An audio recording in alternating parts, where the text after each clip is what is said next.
Hello, class, and welcome to our last course module lecture on cybercrime, a global perspective, and cyber threat maps. So, today is an exciting one. Today, we're going to be embarking on a journey into the thrilling world of cybercrime and global cybersecurity efforts. So picture this, a shadowy underworld where digital villains lurk, launching sophisticated attacks across borders, targeting individuals, businesses, and even nations. But fear not, because we're not just bystanders in this digital drama.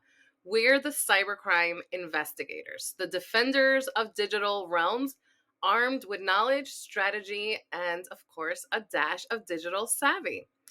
Join me today on this course module lecture as we uncover the scope of cyber threats, decode the roles of international crime fighting agencies, and harness the power of cyber threat maps to navigate through this digital jungle.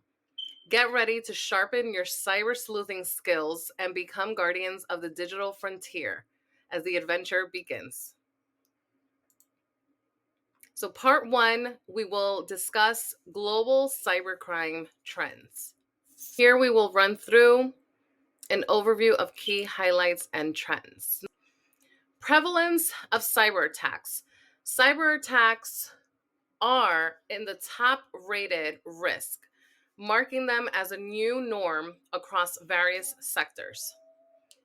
The explosion in IoT cyber attacks. Predictions indicate that the Internet of Things cyber attacks are expected to double by 2025. Low detection rate. According to the World Economic Forum, Global Risk Report states that detection or prosecution rate in the US is as low as 0.05%. Number four, the impact of COVID-19. The pandemic has amplified cybercrime by 600%, with remote working posing new vulnerabilities. And when I say remote working poses new vulnerabilities, is because um, offenders or hackers, they have taken advantage of remote working situations where they pose to be either the company or individuals that represent those companies and will go through certain scamming or phishing um, tactics on their victims, such as, if someone is looking for a job, excuse me, they will then contact that individual pretending to be the company or an individual representing that company and letting them know that there are remote work opportunities available. Next, so the cost of cybercrime. By 2025, cybercrime will cost companies worldwide an estimated $10.5 trillion annually. Wow, that is a lot. Specific industry risks. Industries holding sensitive data like financial, healthcare, corporations, and higher education are at a greater risk. Seven, data breach stats. On average, it takes companies 197 days to discover a breach and up to 69 days to contain it. And lastly, economic significance. Cybersecurity markets revenue is projected to reach $162 billion this year, with an annual growth rate expected to result in a market volume of $256 billion by 2028. That is a lot. Okay. Next, so here are the 2023 cybercrime themes. Some of the themes that I have uncovered that are prevalent. So, for identity based and social engineering attacks, this is when hackers or adversaries from various places and for different reasons keep using tricks like phishing to fool people, as what I mentioned earlier in the last slide around remote working, into giving away their login details or other personal information. They pretend to be someone else, like a friend or trustworthy company, to trick you into giving them your password or other private data. Instead of just taking passwords, they're also going after things like special codes you get on your phone, keys to access certain websites, or other secret information you use to prove who you are online. Examples include both the Fancy and Cozy Bear, where they conducted regular credential collection campaigns throughout 2023. They connected to Microsoft Exchange servers and employed phishing campaign and messages via Microsoft Teams. Additionally, identity based techniques are also central to scattered spider tradecraft. Throughout 2023, this adversary conducted sophisticated social engineering campaigns to access victim accounts. Scattered spiders tactics included SMS phishing or smishing and voice phishing or vishing to harvest credentials and phone calls made to victim organization help desks to persuade support personnel to provide password and or MFA or multi-factor authenticator resets for targeted accounts. Okay, now secondly, cloud vulnerabilities. Hacking the cloud, where adversaries continue to develop cloud consciousness, which cloud consciousness is a term referring to a threat actor who is aware of the ability to compromise cloud workloads and use this knowledge to abuse factors and features unique to the cloud for their own purposes. And I have here some examples around Fancy Bear and Cozy Bear, which is also what we have, what I just recently provided. Third party exploits, third party relationship exploitation. So throughout 2023, targeted intrusion actors consistently attempted to exploit trusted relationships to gain initial access to organizations across multiple verticals and regions. This type of attack takes advantage of vendor client relationships to deploy malicious tooling via two key techniques. One, compromising the software supply chain using trusted software to spread malicious tooling. And secondly, leveraging access to vendors, supplying IT services. Threat actors targeting third party relationships are motivated by the potential return on investment. One compromised organization can lead to hundreds or thousands of follow along targets. These stealthy attacks can also more effectively provide an opportunity for attackers seeking to exploit a hardened end target. So, an example in 2023 is with China Nexus adversaries.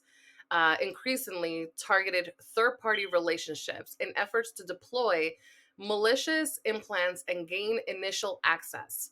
Two of these adversaries are they're called Jackpot Panda and Cascade Panda.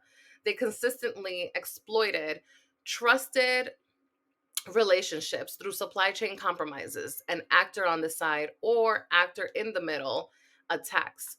In each case, the operations focused on Chinese speaking victims.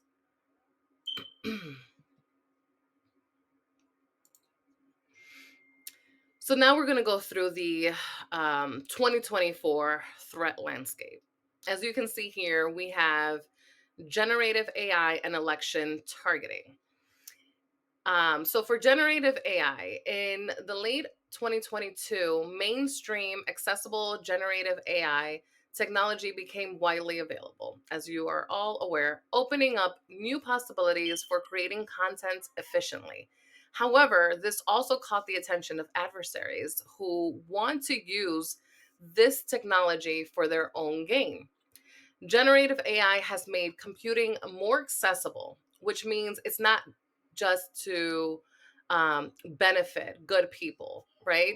Adversaries, including less sophisticated ones, can also use this technology to improve their operations. And there are two main ways adversaries are using generative AI. One, developing and executing malicious computer network operations, which includes creating tools and resources like scripts or code that could be harmful if used for malicious purposes. And secondly, supporting social engineering and information operations campaigns by making them more efficient and effective. Now, moving on to the election targeting. So, this year alone, individuals from 55 countries representing more than 42% of the global population will be participating in presidential, parliamentary, and or general elections. This includes 7 of the 10 most populous countries in the world, including ours. Cyber activity targeting elections can range from direct attempts to disrupt electoral processes to more indirect efforts to sway voter opinion toward outcomes preferred by the adversary.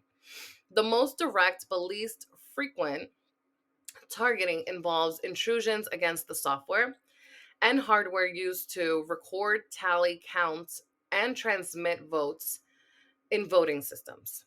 This form of election interference can range from using computer network attacks to intentionally disrupt, degrade, or destroy voting systems, to using privileged access or vulnerabilities to attempt to alter vote counts without detection. The least direct type of election targeting, but almost certainly the most common, and typically the most difficult to prevent, unfortunately, involves distributing mis or disinformation to electorates before, during, and after voting processes in an effort to influence popular opinion. These information operations can take many forms. A common theme is the creation of disruptive narratives. For example, they can include public confidence in election outcomes, enhanced perceptions that specific political parties or individuals are corrupt, impugn candidates' personal character, or spread inflammatory and polarizing social rhetoric, as we have seen here in the US. Okay, part two. Part two, we will now move on to the international efforts used to combat cybercrime. First, Interpol. So, Interpol is one of the oldest and largest forms of international police cooperation worldwide. It has 190 member countries that actively cooperate on various crime areas. It is important to point out that from the legal perspective, Interpol is an international organization, although it was not created through an international treaty. The aim of Interpol is to ensure the widest possible mutual assistance between all criminal police authorities within the limits of the laws existing in the different countries and in the spirit of the Universal Declaration of Human Rights, and to establish and develop all institutions likely to contribute effectively to the prevention and suppression of ordinary law crimes. They coordinate law enforcement operations and deliver secure data sharing platforms, analysis, and training to reduce cyber threats. They also encourage member countries to increase their cyber infrastructure capacity to prevent, detect, investigate, and disrupt cybercrimes for a safer world.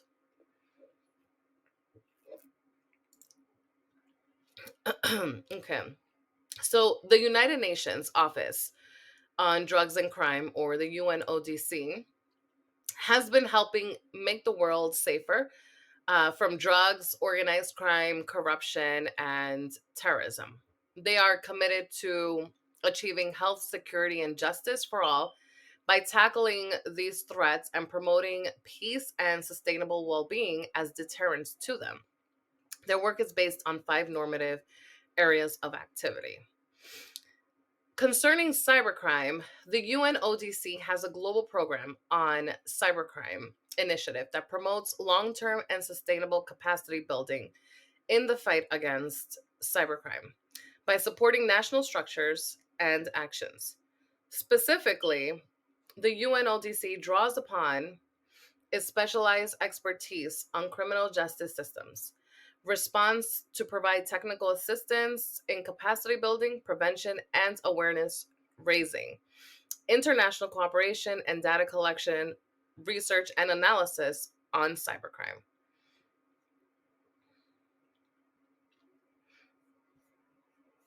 And here are the objectives for the UNODC. As you can see, we have increased institutional efficiency and effectiveness, increased knowledge, strengthened cooperation, adoption of effective regulatory framework. And from these objectives, we have their approaches, which are capacity building, regulatory framework support, cooperation, and prevention. And these are the activities on how they carry out their approaches and objectives. So you have cyber investigations, online sexual abuse and exploitation, digital forensics, digital evidence, virtual assets, and prevention. Next, we have Europol. So Europol is headquartered in The Hague, in the Netherlands. Their mission is to support its member states in preventing and combating all forms of serious international and organized crime, cybercrime, and terrorism. Europol also works with many non-EU partner states and international organizations. Europol has what they call MPACT. So MPACT stands for the European Multidisciplinary Platform Against Criminal Threats. It is a structured multidisciplinary cooperation to fight organized and serious international crime. Because cybercrime is becoming more aggressive and confrontational, Europol has listed cyber attacks as number 2 in their 2022 through 2025 impact priorities on tackling the most critical threats posed to the European Union. Now we're going to review some international frameworks. One of them being the Budapest Convention on Cybercrime, also known as the Council of Europe Convention on Cybercrime. It is a treaty designed to address the growing threat of cybercrime by harmonizing national laws, improving international cooperation, and enhancing the capabilities of countries to investigate and prosecute cybercriminal activities. The main purpose of the convention is establishing a common legal framework. The convention aims to create a common legal framework among participating countries for defining and combating cybercrime, including offenses related to computer systems, data, and networks. Also to enhance international cooperation among signatory countries by establishing procedures for mutual legal assistance, extradition, and cooperation in investigations and prosecutions related to cybercrime. Excuse me. We also have the International Telecommunication Union.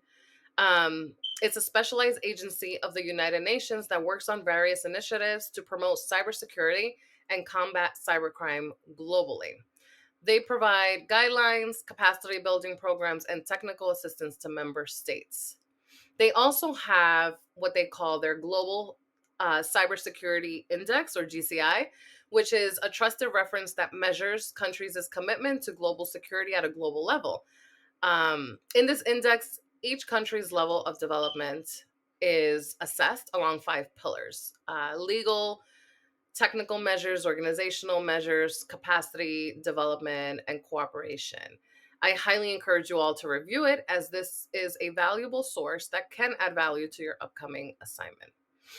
And then we have some regional frameworks, such as the Asian Cybersecurity Cooperation Strategy and the African Union Convention on Cybersecurity and Personal Data Protection. Now we're going to move on over to part 3, jurisdictional challenges and considerations. So we have here 5 jurisdictional challenges. One, you should all be aware of: borderless nature of the internet, conflicting legal frameworks, mutual legal assistance treaties, extradition challenges, and the need for enhanced international cooperation. Some considerations are the harmonization of laws, as I previously discussed, jurisdictional challenges, where in determining Jurisdiction in cybercrime cases, we all know, can be complex due to the borderless nature of the internet. Legal frameworks must account for jurisdictional challenges and provide mechanisms for cooperation between countries. And extradition agreements help streamline the process of prosecuting cybercriminals across borders. There is also capacity building, where many countries, especially developing ones, may lack the technical expertise and resources needed to combat cybercrimes effectively. Then we have data privacy and sovereignty, basically balancing the need for data privacy within law enforcement objectives is a significant challenge in combating cybercrimes. And lastly, public-private collection. So a collaboration between governments, law enforcement agencies, private sector entities, and civil society organizations is vital for combating cybercrimes effectively. Okay. Next, we're going to move on to part 4, understanding cyber threat maps. So by gaining an overall understanding of cybercrime and threats, we will better be able to build a powerful cybersecurity arsenal. So now let's dive into cyber threat maps. So cyber threat maps can provide real-time or near real-time visualizations of global cyber threat activity, helping countries and organizations to monitor threat landscape, enhance situational awareness, support incident response, educate stakeholders, and facilitate threat intelligence sharing. Ultimately, they contribute to cybersecurity by providing actionable insights involving situational awareness and supporting incident response.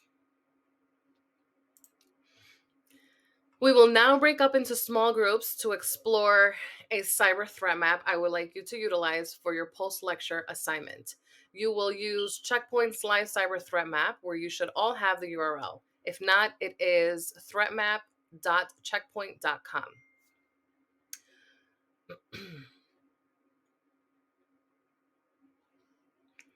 So who would like to report back their findings? Okay, group 2. What did you find? Awesome. So your chosen country was Canada, and you have identified ransomware as the malware type trending in Canada. Let's go ahead and move on to that slide. Your brief investigative research showed, based on what I see here, that Hamilton's City Hall in Canada became a target of a recent ransomware attack. I see you have here that the breach began on February 25th. The incident shut down almost all city phones, paralyzed the city council, and impacted dozens of services, including the bus schedule app, library Wi-Fi, and permit applications. No one knows how much is being asked, but you found that the city has insurance coverage for cybersecurity breaches. Response is the city hired Cypher to respond to the attack. So they are providing forensics and incident response and legal services is what I see here. Okay, great. Excellent work, class. As we have learned, the evolving landscape of global cybercrime presents both a formidable challenge and a pressing call to action for individuals, organizations, and nations alike.